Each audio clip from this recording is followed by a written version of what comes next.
你们5个人一起策划了这场谋杀。无稽之谈。您现在把我们5个都扫了进来，那就不光是针对李上校或顾上尉了，您这是针对我们剿总，您这是针对汪主席和南京国民政府。我提醒您，您的指控一定得有理有据，不然的话，可不是三井哨所那么一颗子弹就能完事儿的了。我没有证据，但我知道你们是怎么杀的人，就好像我亲眼看见的一样。顾上尉邀请森田大佐跳舞之前，就已经把自己的餐刀藏在了身上。我从盥洗室出来，亲眼看见你拦住大佐跟他说话。欲加之罪。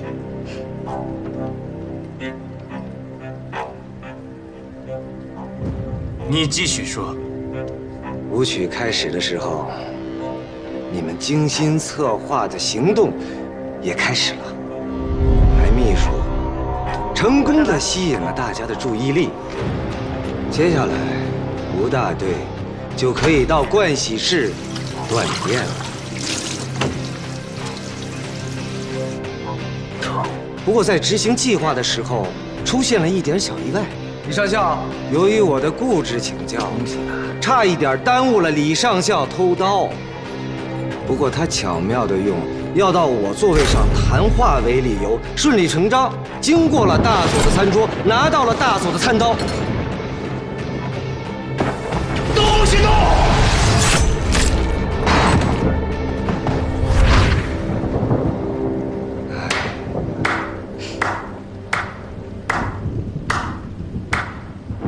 你们5个人配合的简直是亲密无间，天衣无缝啊！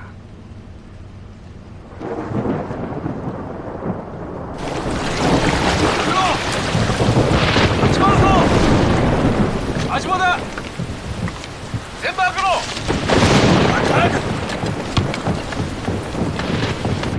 天衣无缝，可在我看来，您编的故事漏洞百出。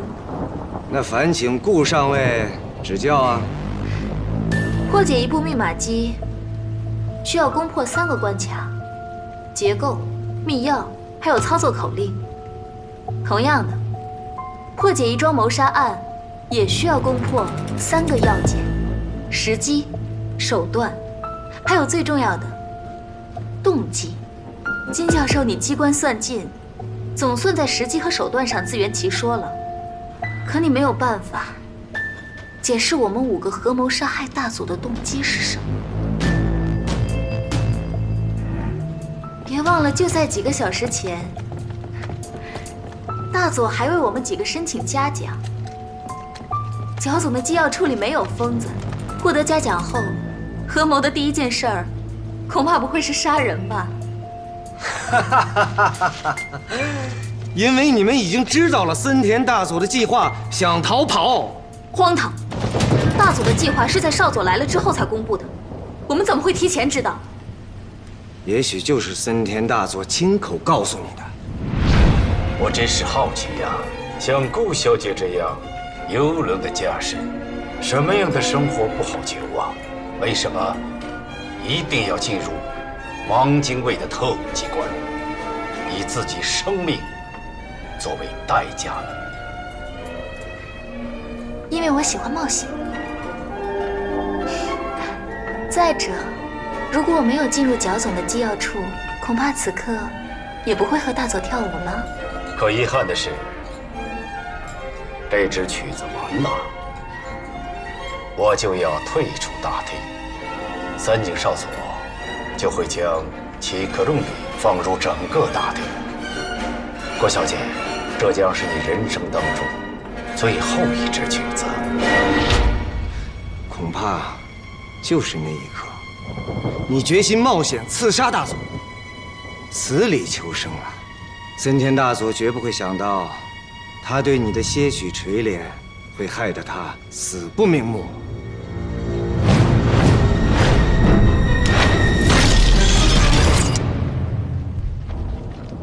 金教授，你为什么这么恨我？你这话什么意思啊？我对你并无个人成见啊。从第一天合作破解恩尼格玛姬开始，你就几次三番在森田大佐面前诬陷我，想置我于死地。现在大佐不幸罹难，你为了抓住最后一次陷害我的机会，不惜株连我的几位无辜的同事。为什么，金教授？杀人不过头点地，我李宁玉跟你毫无过节，你为什么要赶尽杀绝？木秀于林，风必摧之。李少校，你独立破解了2代恩尼格玛姬，成了几大系统内的首席密码专家，这你就该死，不需要什么过节，对吗？小人心度君子腹，三井少佐的那几颗子弹还是热的。我能指证是你们几个杀害了大佐，就像李上校破解2代机一样，是经过严密推算出来的，并非嫉妒诬陷。严密推算，可你推算出来的这个故事根本不成立。不成立？吴大队，断电之前你去过盥洗室没？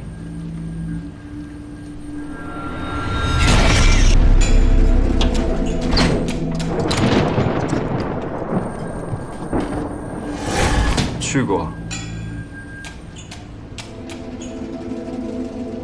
但我没能进去，门是锁的，我以为里面有人。谁能证伪你的话？不知道。我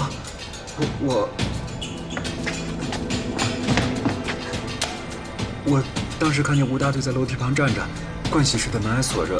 他问我，吴大队，里面有人啊，那么久没出来。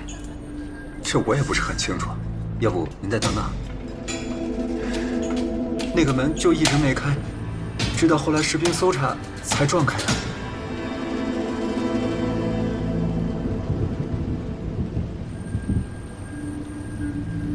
連れて行って尋問しろ。这里给，哎，给，你接着说。阿比给。金教授，如果我没有记错，你倒是去过盥洗室，你自己刚才也承认了，那我是不是可以说，是您断的电呢？就当……哎呀，对不起啊，没事，我处理一下。啊，你去，快去。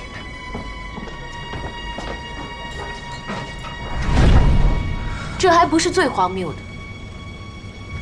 三井少佐，如果像金圣贤刚才说的那样，是我们5个合谋杀人，有人指挥，有人偷刀，有人断电，有人杀人，那么我们事前必须要知道大佐的毒气计划，才有可能串谋合作。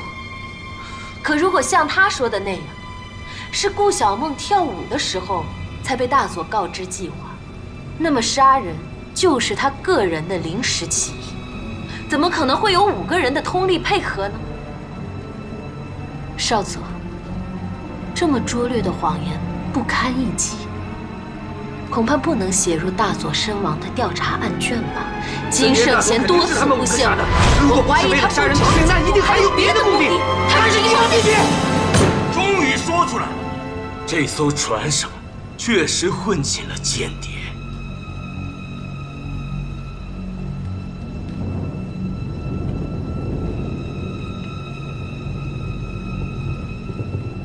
他，或者是他，杀了姬妖远，偷发电报，还杀了森田大佐，为的就是把这个东西传出去。16日，渔船上破译得据高层情报，电命你部进入1级战斗状态，得发起对苏进攻。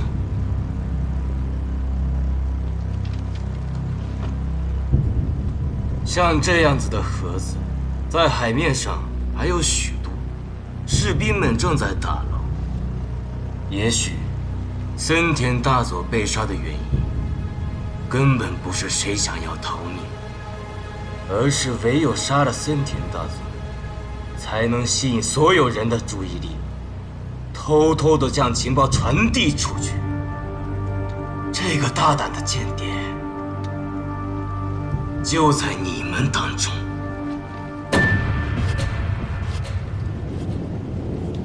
李上校，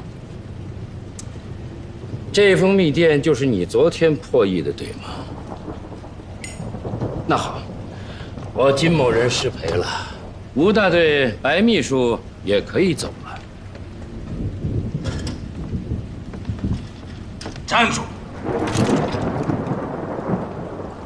你凭什么走啊？少佐，情报间谍都是单独行动，这是业内的常识。这封密电是昨天下午李上校在会议室破译的，当时顾上尉和众多专家都在场，恰巧我金某不在，吴大队不在，白秘书那时候还没有上船，而且我们三个在几分钟之前都不知道密电的内容，我们怎么可能是窃密的间谍？少佐，还是让我们退出吧，这样你可以尽量的缩小调查范围。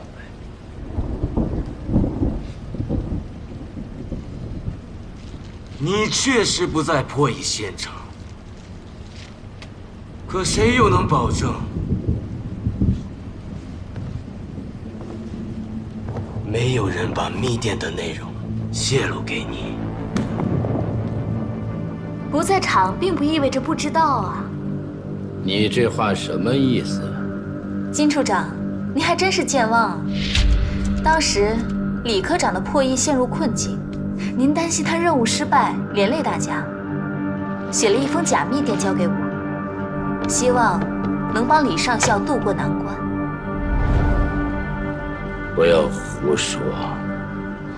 李科长可以帮我作证啊。是顾小梦曾经递给我一支假密电，他当时说这是金生活伪造的密电，就用它向森田证明你已经破解了2代恩尼格玛机。别犹豫了，没有时间了。巴卡，你就是用假密电来欺骗大佐和大日本帝国吗？你根本就没有破译2代恩尼格玛机。当然不是，李科长根本没有接那封假密电，是我担心金处长干扰他的工作，所以就谎称他接收了那封假密电。直到他真的破解了2代恩尼格玛机，我才将那封假密电交还给金处长。您交给我的那封假密电一直在我身上。你说他真的是凭着自己的能力破解了德国人的2代密码机？当时吴大队和白秘书也都在现场啊。天才，万里挑一的天才，她居然还是个女人。金处长也是天才，猜测人心的天才。您的这封假密电和李科长破译出来的真密电8、9不离10。撒谎！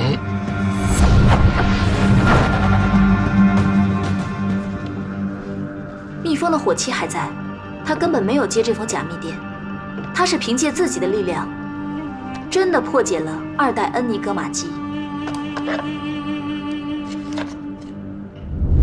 我没有，当时就是我们4个，一个都不少。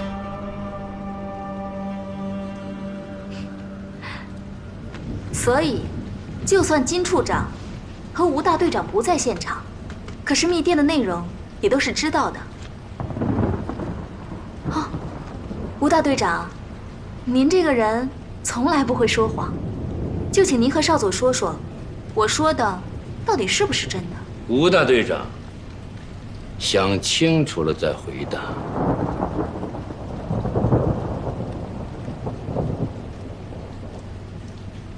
是真的。不管您愿不愿意，您都得救他。是吗？别忘了，吴大队长为了他才肯拼命，他不走，没人走得成。那封密电的内容我也知道，白秘书，当真如此吗？现在就算只有我一个人否认的话，似乎也没什么意义啊。这众人的谎言，就是世间的真理。好啊，没关系，我可以留下来继续陪着你们受审。郭小鹏，我多次不遗余力，试图救你，你倒也是不遗余力的多次想害我金某。金处长，是您说的，机要处要精诚一致，同生共死。您要是把我活着救出去，家父有求必应。少佐，我看这件事情不必再查了。据我所知，这整条船上只有金教授吃这样的补品，就跟我金某抽雪茄一样。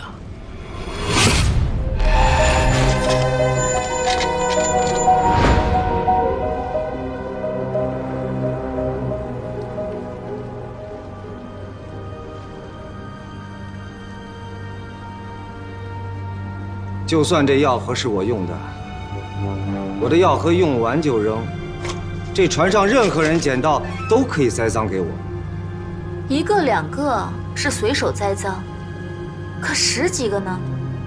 少佐不是说了吗？现在海面上指不定还有多少个同样的药盒，没有哪个间谍会花费这么大的力气去捡您的药盒留待栽赃吧？对了，吴大队长，我们上船的时候行李都是你带兵搜查的，应该有记录，金教授带了多少盒人丹上船吧？24盒，正好2打。24盒？金教授，您带那么多人丹上着船，原来有此妙用啊！荒唐！就算我是间谍，我也不会蠢到用自己的东西传递情报吧？不是愚蠢，而是绝望。无计可施，只能铤而走险。你什么意思？方才少佐的话已经说得很清楚：窃密，闯进机电室杀人，偷发电报，再到今天冒险刺杀大佐。你费尽心机，尝试了一次又一次，都无法顺利传递情报。到最后，你就只能用这个近乎愚蠢的办法了。污蔑！你在污蔑我！三井少佐，他在撒谎，在诬陷，你一定要杀了他！我一直奇怪，你为什么总是要处处逼迫我、陷害我？真的只是因为嫉妒我吗？直到我看到这个铁盒，我才断定，原来你根本不是在逼我，而是在催我、利用我。从接受2代机的任务一开始，你就要求我共享所有破解的信息。时间紧迫，生死攸关啊！不如先由2位把初代机的转子、结构图还有密钥原理都详细整理出来，交给我们测算破解。谁先推演出2代机的构造原理，谁先改装。从那一刻起，你就明白自己根本没有可能破解2代机，而唯一有可能破解的我，又不肯跟你分享成果，所以你才要窃取我的验算稿纸，你要随时掌握我的破解进展。通过分析我的验算结果，你发现我接近破解成功。这时，你又面临一个严峻的问题：一旦我改装2代机成功，独自破解出那张德军密电，大佐是一定会封锁消息的，而你就再也没有机会得到密电的内容。所以你必须诬陷我。你凭什么能断言呢？就凭他不肯分享密钥信息，还恶意排斥别的专家参与破解工作，我敢断言，他根本不想破解2代机，而是假道伐国，窃取军部密码机的机密。只要森田大佐对我产生怀疑，你就有了跟我当面对质的机会。而我为了自证清白，很有可能在你面前当场验证2代机。破译密电。慢，破解辛苦，验证这样的琐事儿，就由我代劳吧。你根本不是对我个人抱有敌意，而是为了完成任务必须置我于死地，才有可能拿到你想要的情报，才能找到情报泄露后的替罪羊。你这才是彻头彻尾的污蔑！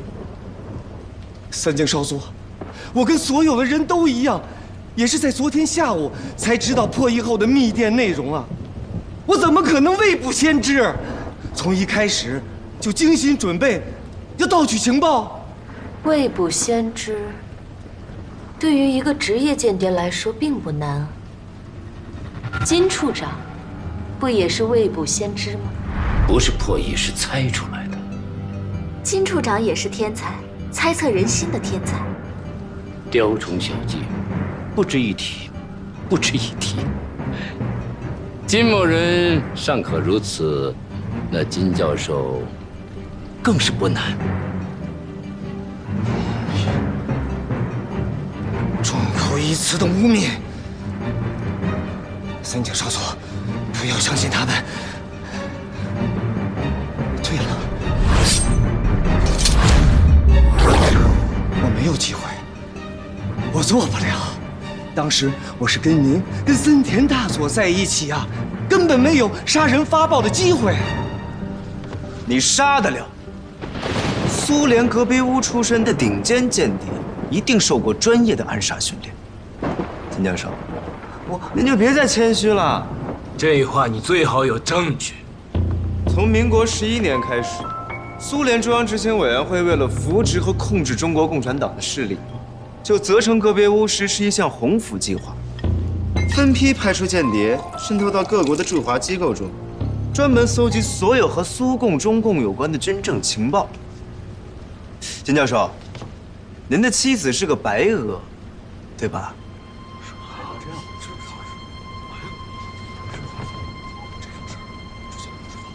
你怎么知道的？金教授大概还不清楚，这位白秘书就是南京国民政府的档案库，上至汪主席的9族5福，下至机关勤务兵的老婆孩子、三姑六婆、鸡毛蒜皮，这人事档案里有的没有的，全在白秘书的肚子里。本次业务研讨会之前，所有参会人员的名单早就发至各部司令的办公室。白秘书对各位专家的身份背景做一番调查研究，这不奇怪吧？就算他说的是真的，我的妻子是白俄，那也不能证明我就是斯大林的间谍啊。您的履历上是这样写的：民国15年，经人资助，进入日本陆军士官学校学习绘图学。民国19年，进入东京帝国大学专修数学。在这期间，您结了婚，妻子身份不明。您结识了爱国社的创立者盐田爱之助，并经过他攀上了川岛芳子。学成后，您一个人回国，在川岛芳子的推荐下，进入了满洲国保安局第5课，直到现在。金教授，您从当年的寒门学子到如今的位高权重，一切好运似乎都是从那个神秘人资助你去日本留学开始的。那您能否告诉少佐，是谁资助了你？我不是在受审，你没有资格质问我。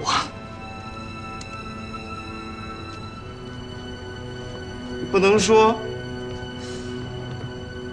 不会就是格别乌的间谍培养科吧？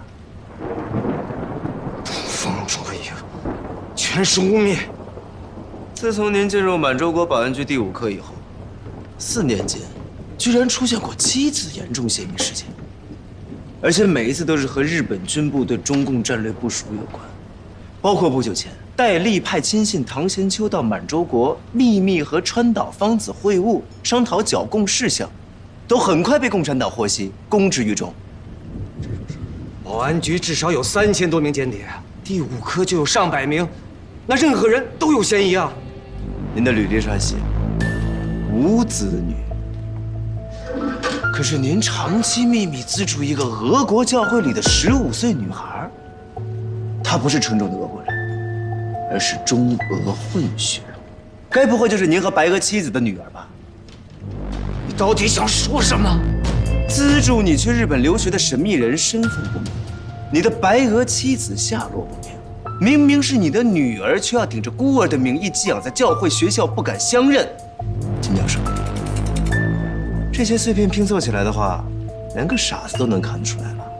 你的身上一定有着不可告人的大秘密，和苏联有关，跟你的间谍身份有关。不断猜测，我不猜测。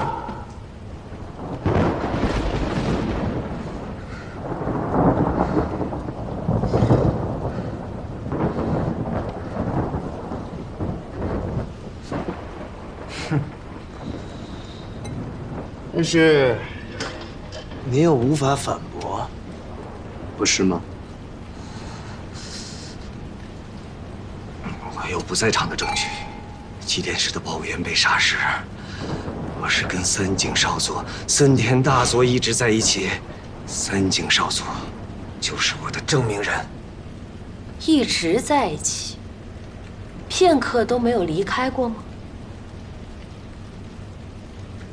少佐，请您仔细回忆，基殿是被闯入的前后时间，金教授是一直在你和大佐身边吗？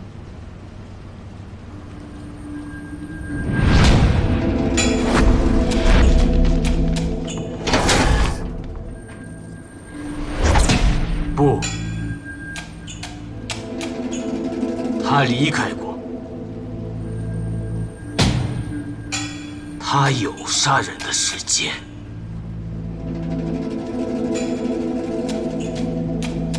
少佐，我那是回自己的房间去拿他的稿纸啊！我是害怕被你们发现我藏了他的稿纸。所以你承认了，你一直有意在森田大佐、三井少佐面前诬陷我了。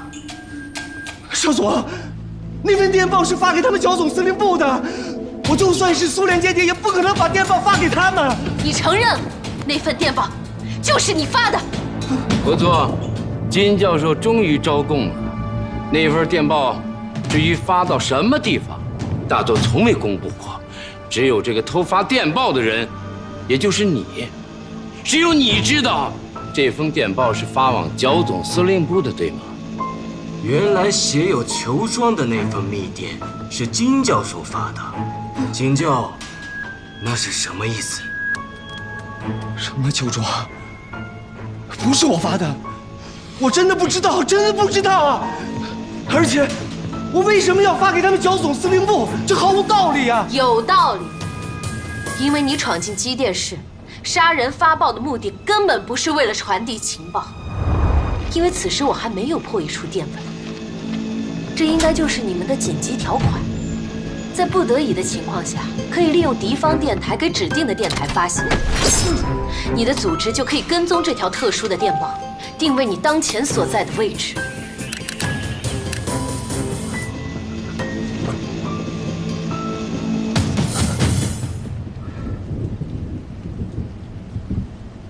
刚才金处长也说过，所有参与者名单都会提前发送给各部门。金教授想必当时就已经把剿总司令部定为了发报对象。这么做还有一个意外的好处，就是可以把嫌疑人集中在我们5个人身上。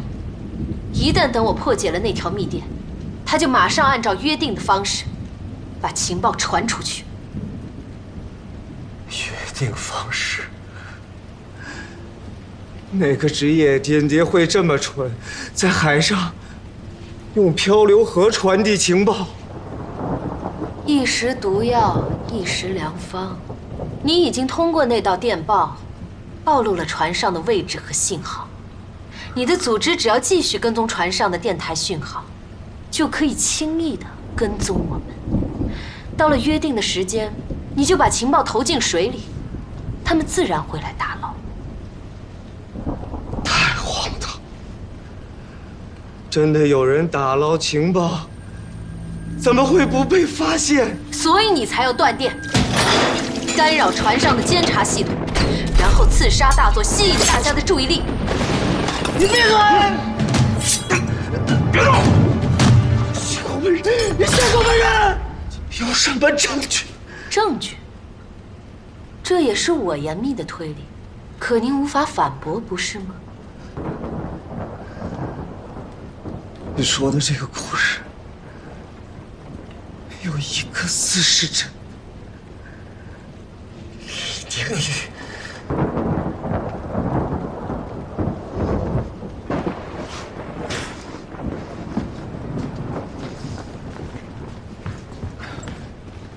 少佐，李宁玉其人极度危险，剩下这些人，他们就占了5个。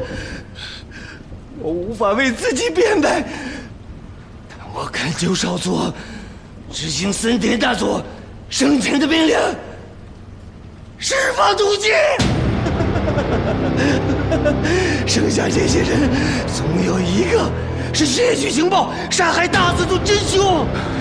现在既然黑白颠倒，我宁肯玉石俱焚。少佐明鉴，金圣贤这是明知无法逃脱，要拉我们垫背做报复。少佐参思，如果我们大家都死了，调查档案要怎么写？恐怕会有人说杀人灭口，死无对证了。金圣贤一定是斯大林的间谍，他现在就是想以命换命，为他的组织清除像李上校这样的破译人才。都结束了。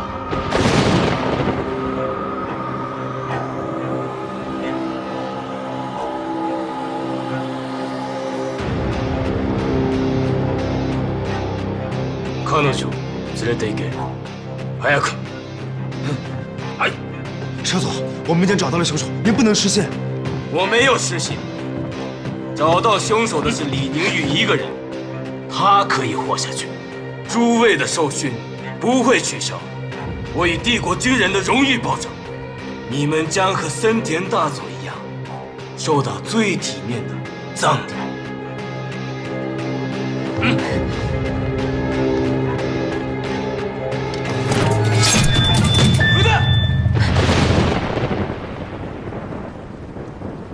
吴大队长，我可以让一个人活下去。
情报部要完了。你说什么？政变一定会失败，情报部将会同时失去土肥原大将和松井司令的信任，马上就要完了。我这就可以杀了你。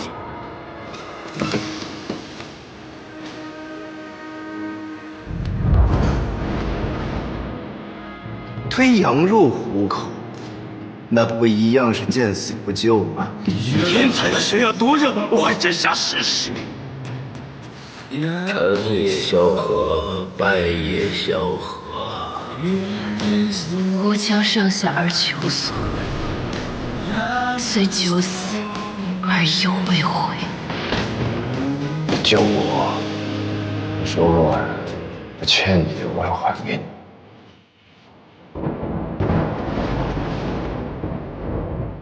我活了24年，进到这个你死我活的搏斗场，可不是为了见证什么天才，而是为了体验冒险。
还有3个小时船就靠岸了，顾上尉，先回房稍作休息。我先去看看玉简。没想到啊，顾上尉，这才短短几日，你和李上校居然相处得这么好。不应该吗？应该，只不过很难得。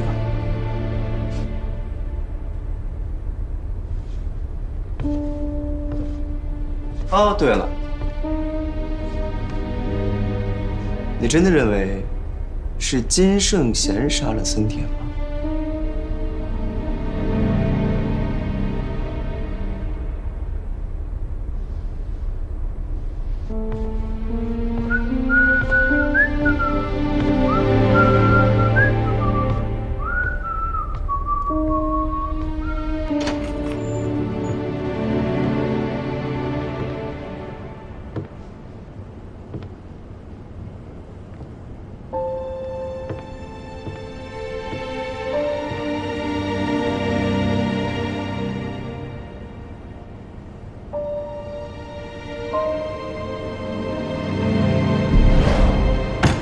我不接受这样的搜查，生死攸关，再大的傲气，也别对着枪口使。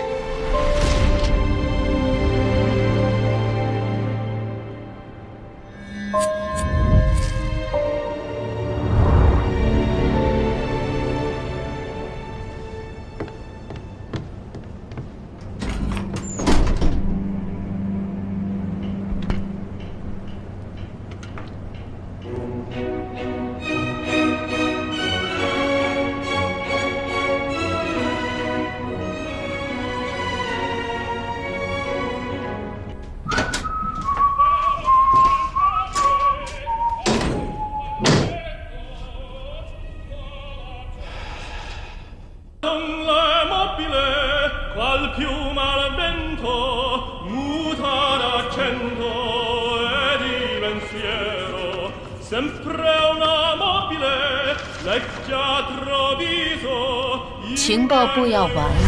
你到底在说什么？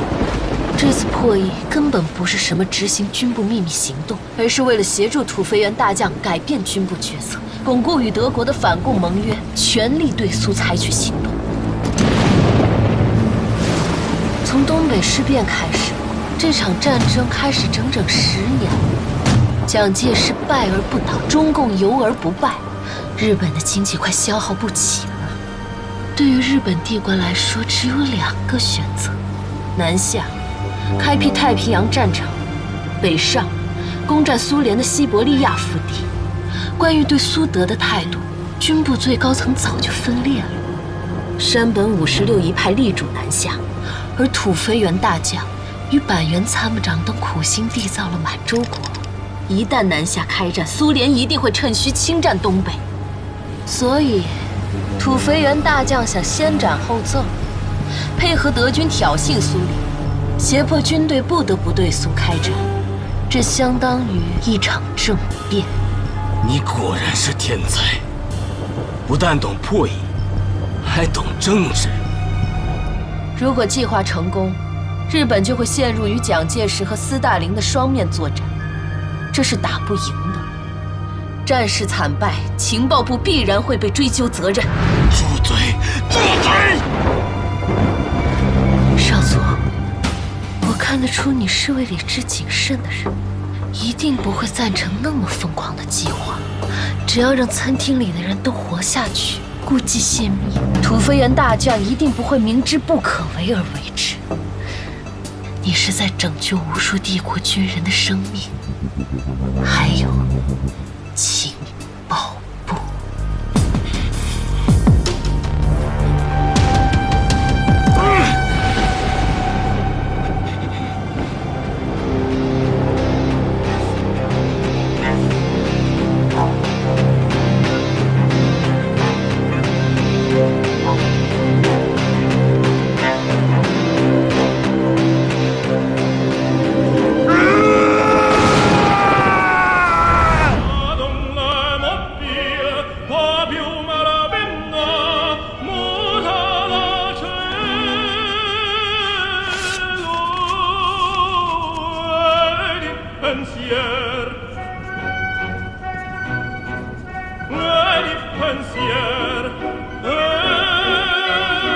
小宝，你太聪明，又太不聪明。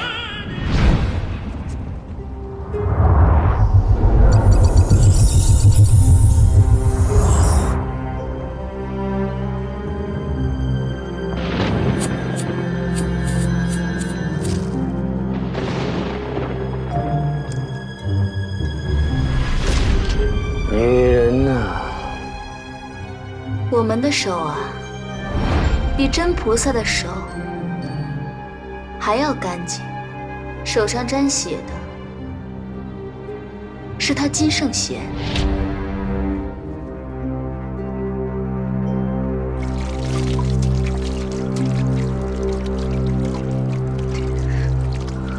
听顾小姐说，令尊是苏杭船王顾明章先生。大佐难道不觉得，此刻提起我的父亲以及家世，并不是对我本人的恭维吗？我很好奇呀，像顾小姐这样优浓的家世，什么样的生活不好求啊？为什么一定要进入汪精卫的特务机关，以自己的生命作为代价呢？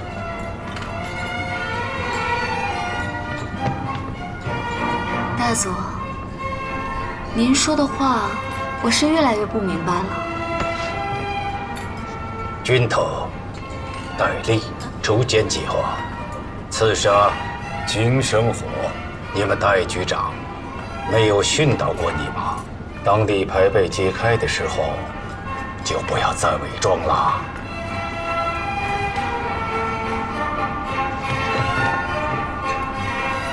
你还不承认啊？3个月前，剿总前任司令钱虎义在邱庄被人暗杀了。那可跟我毫无关系啊。好，那就当跟你毫无关系。那金生火呢？他和钱虎义都是头翁的军统骨干，不也列在了戴笠那份除奸计划的暗杀名单上吗？10年前还是戴笠王牌间谍的金生火，奉戴笠之命，成功抓捕了中共特务陆勋章，同时还杀了一个叫裘正恩的人。这个人就是裘庄的主人。没有人知道他为什么要杀裘正恩，他一定是受戴笠之命。我由裘庄联想到戴笠，再由戴笠想到了除奸计划，又想到了那份名单上的金生火、钱虎义。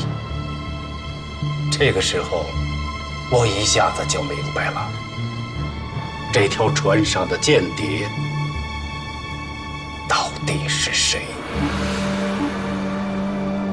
大佐，您就凭这些，就推断间谍是我？你一上船，你就给金生火造成了直接的威胁。干什么？想拍什么？军备、布防，还是军事情报？是金处长让我借了相机带上船。大佐，这一定是个误会。不是误会，是金处长你精心筹划的泄密行动。只要你能告诉我发那封裘庄电文的人是谁，我保证让你活着。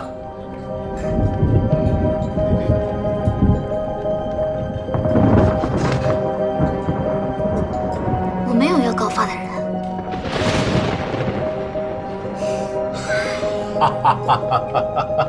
郭小姐，我刚才所说的一切都是我的猜测，你不该这么快就承认。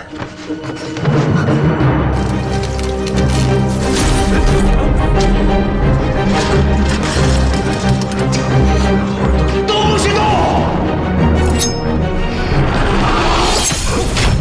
你说的对，跟美女跳舞的代价就是你的命。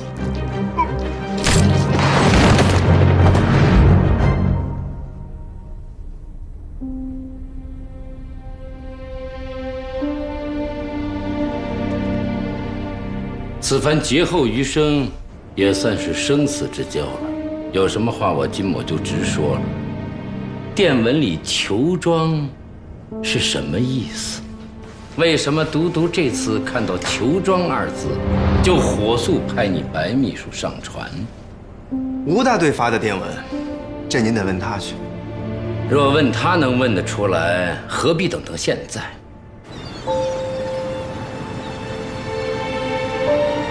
你负责安保，我相信你应该能够接触到船上的发报系统。我拜托你马上发报，把顾少尉的检讨书发往司令部，让张司令速搬救兵。裘庄，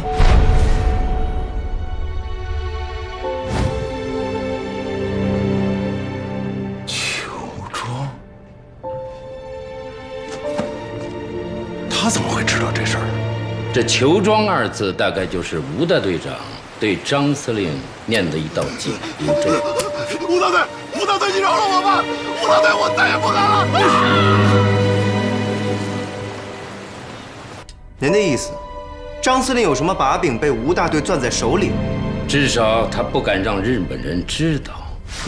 金处长，你这是在指控张司令对汪主席、对日本人不忠。要害所在未必是忠奸二字。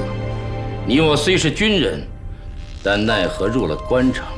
这自古宦海险恶，能要人命的不只是投敌叛主。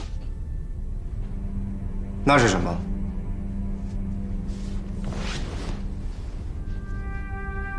世上。金处长，您的话越来越像打禅的了。二位都别装糊涂啊！这上一任长官钱虎义钱司令，就死在球庄里，是被人暗杀的。如果他活不下来的话，你得给我保证，在他临死之前，不能把球庄的秘密告诉第二个人。简直是无稽之谈。白秘书，我说这番话没有逼你的意思。于兄早你几年入行，这风波险恶我经得多了。有时候你不想下地狱，自有人推你下去。江湖路险，步步见刀见血，有个结盟总比单打独斗的好。就像这回，五人通力合作，见佛杀佛，见鬼斩鬼，有什么过不去的生死劫？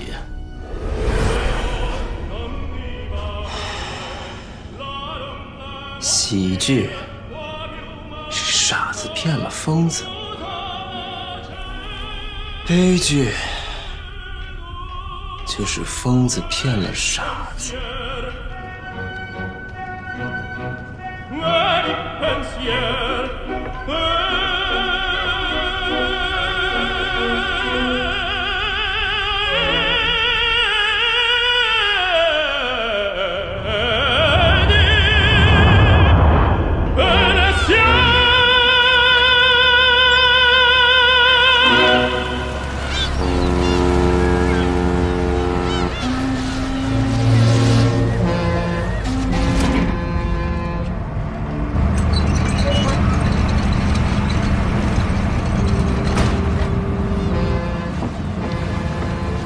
4号一打，万宝路相依2条，家园1板，北角上边2盒，洋酒1瓶。哎，轻点，轻点！这是王尔德亲笔签名的诗集，你这雪茄盒要是磕破了，杀了你都不够赔的。哎，吴大队长，能不能发善心，管管你这些兵？粗手粗脚的。金处长，开这种会，您还随身带着这些宝贝儿，倘有损失的话，怪得着谁呀？干咱们这一行的，随时都会出生入死，这心头之爱，片刻都不能离身。皮鞭1条，干草鞭1瓶。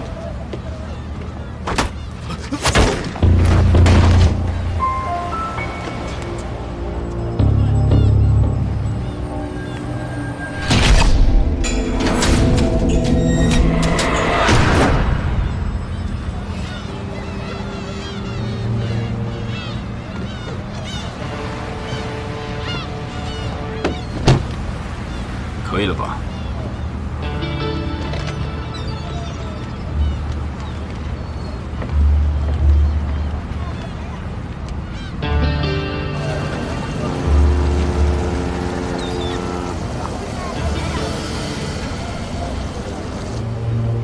山中旗未散，世间1000年。这传的是反了过来，这人世间的烟火未改，我们倒是死了一回，重新投胎了。要是能重新投胎倒好了，就怕是肉身依旧，再入新罗。都是废话，现在跳下去就是真投胎。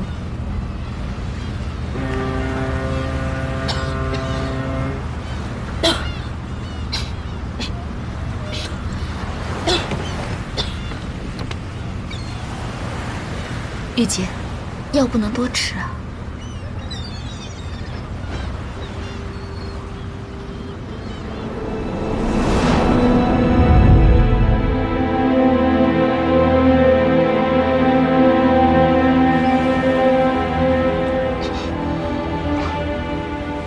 李科长，你这是何必？顾上尉，下船之前，我只劝你一句话：从这条船上下来，再进剿总司令部，不是什么死里逃生，也不是什么新罗救我，你只是个从绞架上被赦免的犯人，不知什么时候会再上绞架，到时候就未必会有今天的运气了。所以，你只能相信你自己，也只能依靠你自己。没人会心疼，也别指望什么情分，这样也许还能多活一天。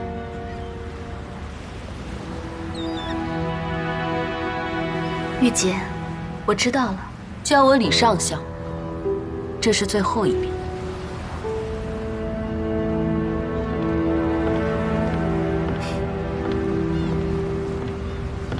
顾上尉，这本事大的人脾气都怪，别往心里去。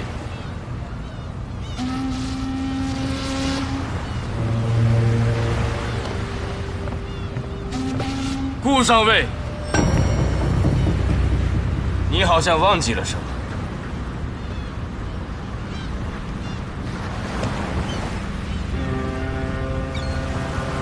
这是重要的情报设备，如果遗失，怕在你们的司令部里交代不过去吧？金处长，如果我现在拿回相机，还会被处分吗？顾少尉真会说笑话。三井少佐归还你的相机，怎么会触犯军规呢？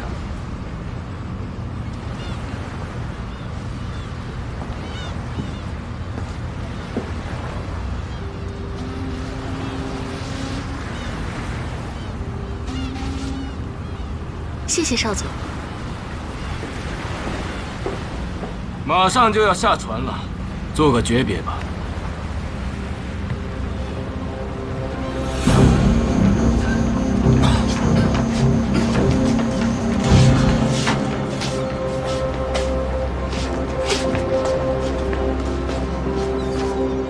看吧，好好看看，明明是犯人，却当了无辜者的判官，看着自己的牺牲品就要死了，不该得意吗？金教授，我很为你可惜。没什么好可惜的。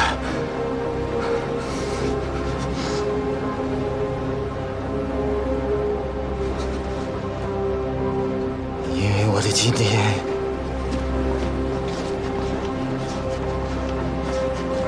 就是你的明天。金教授，你我同宗，看在500年前是一家的份上，我想送给金老弟一句话：金风未动禅先觉，暗算无常死不止。你这是什么意思？可怜可惜可笑啊！你都死到临头了，还不明白为什么我们都活着，你却要死了？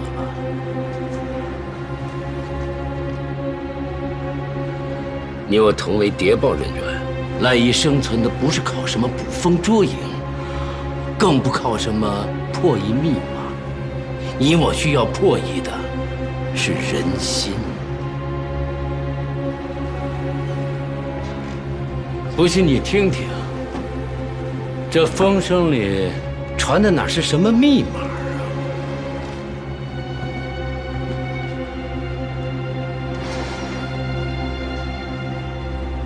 怎么到处都是血腥味儿？这分明是人命。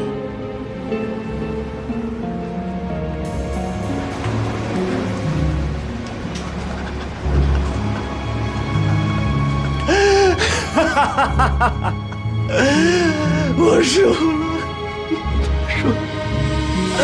我真的输了！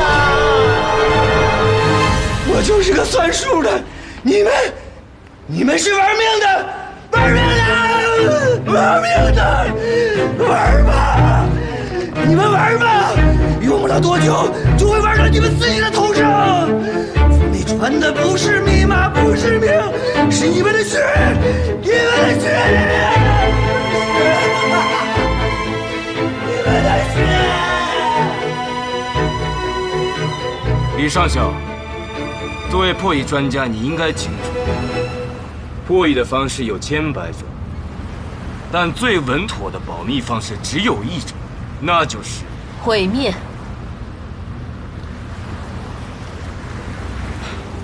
我真心可惜你的才华。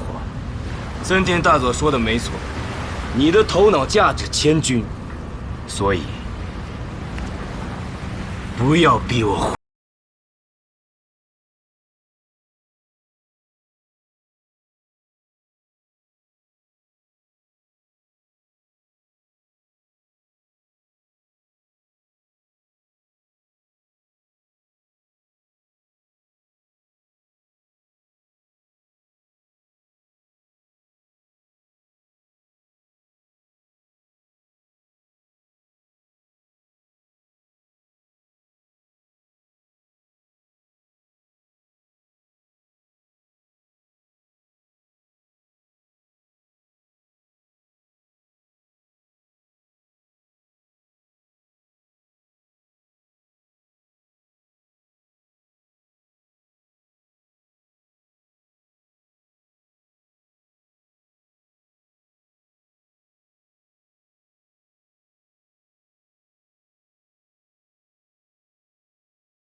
各位长官好，奉张司令之命，迎接金处长一行返家。还能活着听到张司令的口谕，不容易。金处长，您手段天高海阔，嘴上何必如此刻薄呀？好了，你走吧，我送他们回去。是。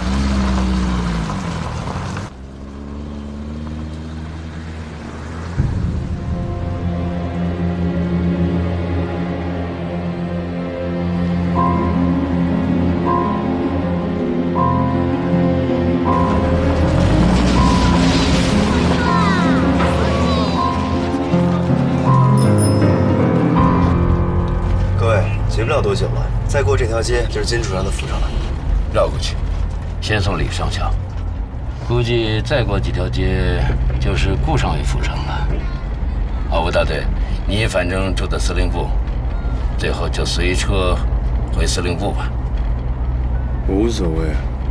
金处长，那您怎么回来啊？再绕回来吗？那当然不。顾少尉，我说过要安全把你送到家。说到做到。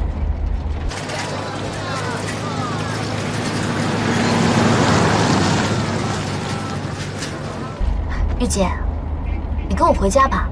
我父亲最欣赏有本事的人，你们俩见面一定可以说上很多话。这条街右拐就是我家了。那我跟你回家吧，我陪你回家聊聊天。家里有人，没法接待。我不用接待的，我自己能照顾好自己。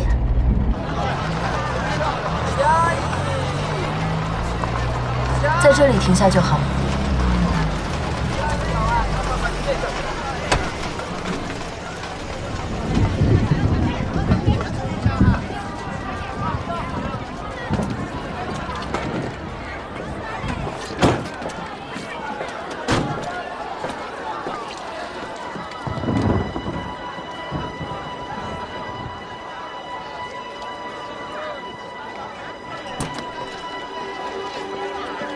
玉姐，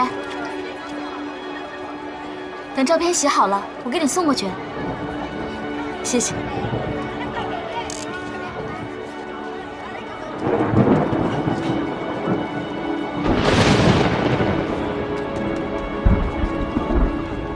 吴大队，走吧。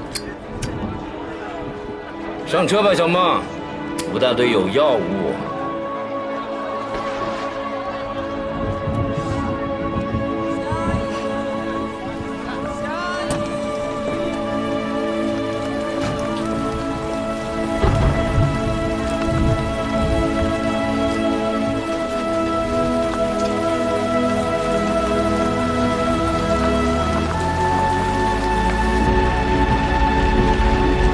下雨了，那吴大队站那儿，不是要淋个透心凉吗？淋个透心凉就对了。吴大队心里那团火烧得太旺，是该凉快凉快了。这下雨天啊，是留客天。秦处长，您这拜访的日子选得真妙。哪有你白秘书心细呀？我看你箱子里那些丝袜香烟。都是带给张司令邢夫人的吧？啊，面面俱到，难怪张司令把你当儿子疼。我们只是小人物，只能靠小道而行，不像金处长，烧高香，拜大佛。好好开车。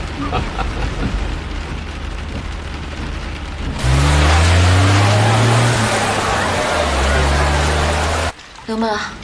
晚饭准备好了吗？哎呦，我不知道太太回来，就剩下1碗米和鱼头萝卜汤了。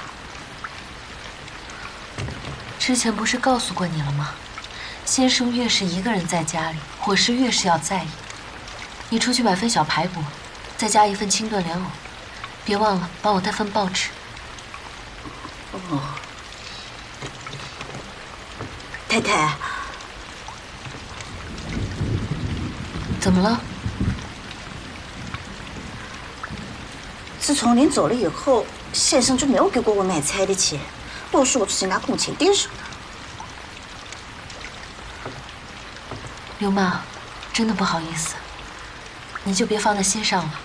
我待会儿把生活费都给你，你就多担待了。好，那我去买。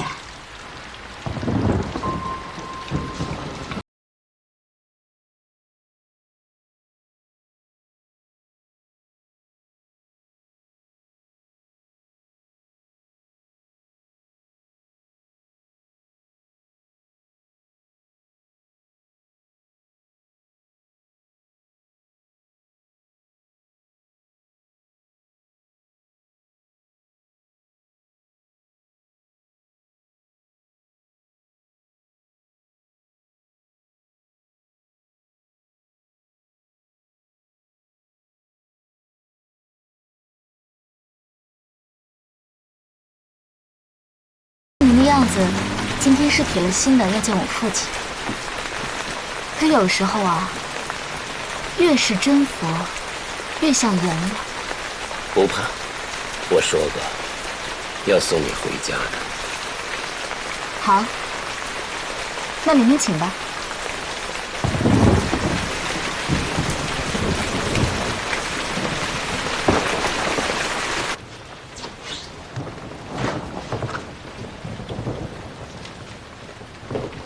小梦回来了，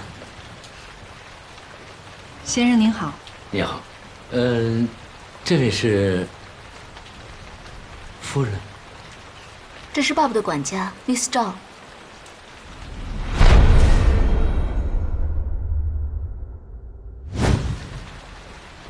这位是金处长。啊，唐突了，唐突了。您里边请吧。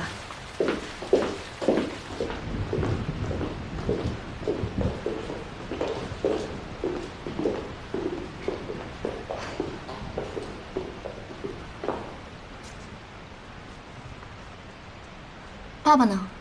先生正在书房用早餐呢。替换的衣服已经准备好了，在卧室。啊，小梦，顾会长这个时间……金处长，您看的是中国时间，爸爸早在20年前看的就不是中国时间了。啊，那您自便，我去就来。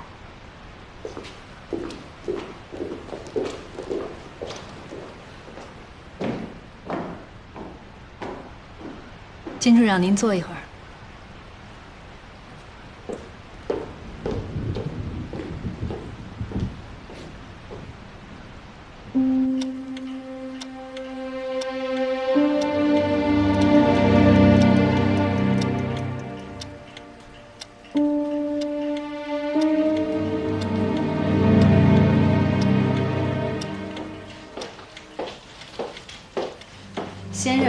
小梦回来了。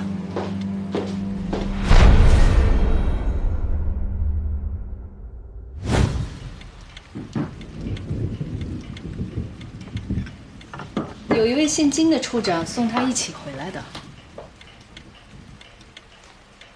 啊。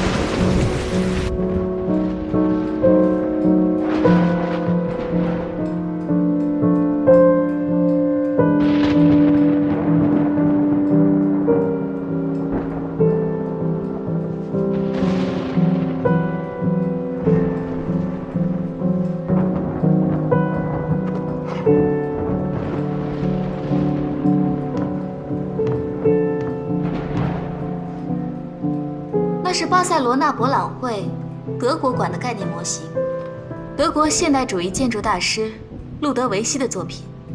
没想到顾会长还喜好建筑。我说过，我父亲欣赏各个行业最杰出者。实际上，他已经请路德维希先生设计他在德国新买的乡间别墅了。莫奈的睡莲，当今物资如此匮乏，像这样进口的印花泥整整2幅，色彩图案又不是凡品。金处长，您真是天然的鉴赏家呀！只可惜，南京这些大人物家里，是再也不敢挂这些又厚又长的落地窗帘了。怎么，怕被汪主席查贪污啊？怕暗杀。像这么厚这么长的落地窗帘，里边足够藏2个军统锄奸团的杀手了。哼，世事艰难，保命要紧。小孟，劝劝你父亲。至今为止，汪主席被锄奸团暗杀了13次，周部长被暗杀过7次。我这个全国头号的经济汉奸，如果不被暗杀几次，那不太不叫人放心了，啊！久仰顾会长大名，金某今日特来拜访，绝无冒犯之意，绝无。同道中人，不必多心。不知金处长今日光临，倒是我招待不周。哦，不敢。金某知道自己的身份，如果不是沾了贵千金的光，像我这个等级的军官，是做不到顾会长的客厅里的。爸爸，金处长的意思是，在密码船执行任务的时候，对我有救命之恩。啊，不好意思。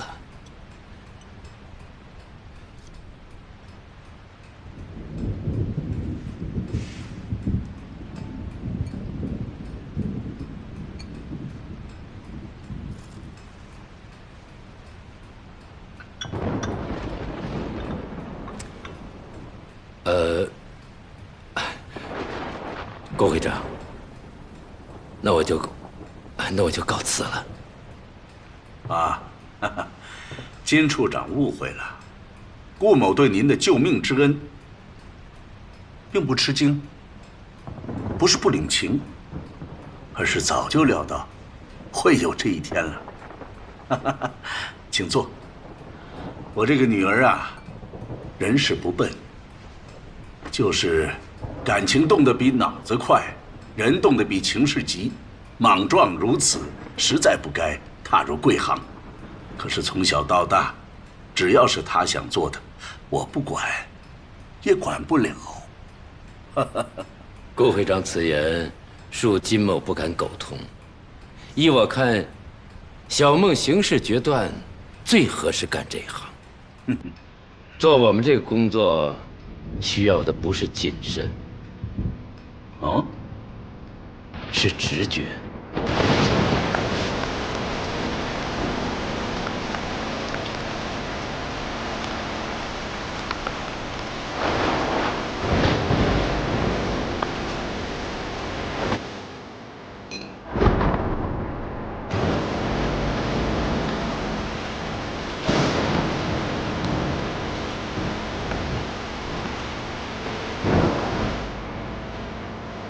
We have been forced into a conflict to which we are called. The tenets of the faith.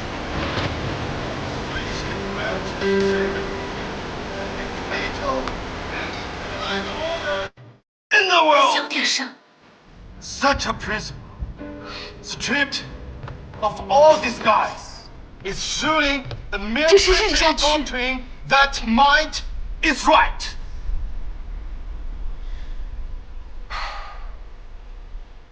在这个房间里，你还要这么忠于你的职责吗？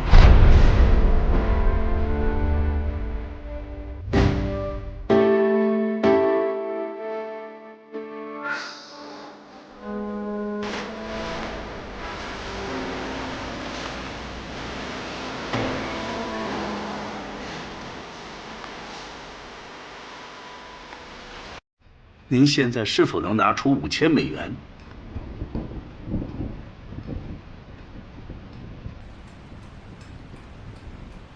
郭会长，这是何意？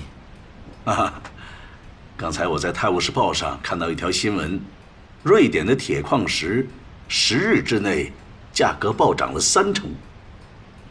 请郭会长赐教。德国没有优质的铁矿石，军工用铁。 都是来自瑞典。短期抢购这么多的钢铁原料，一定是有更大的战略举动。欧战现在打到了这个地步，只有一个地方值得德军做如此准备。苏联，一定是苏联。郭会长果然料事如神，这次我们在密码船上就。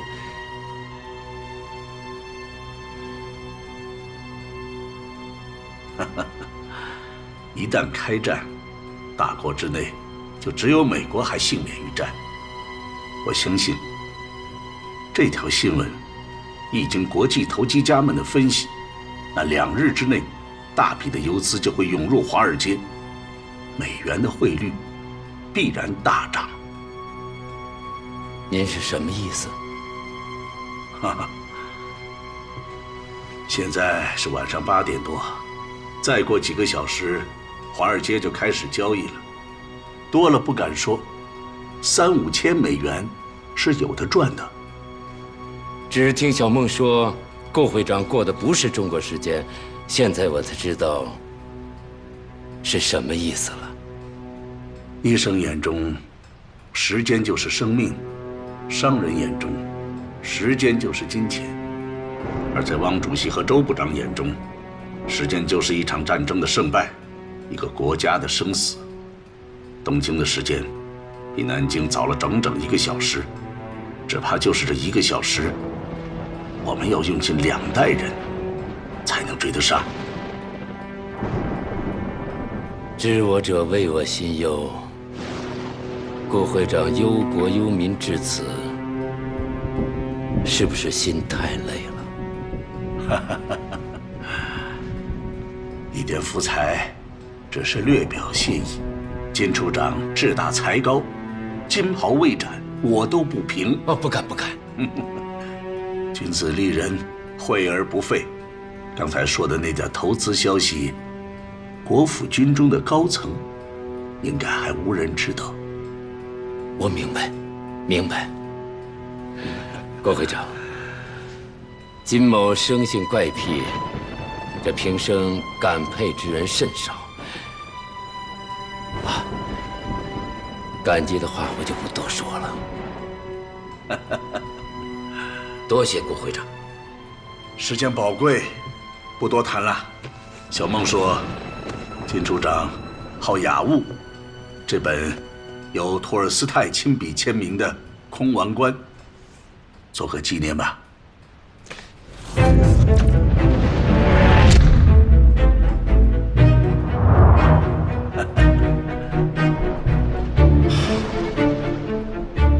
多谢郭会长。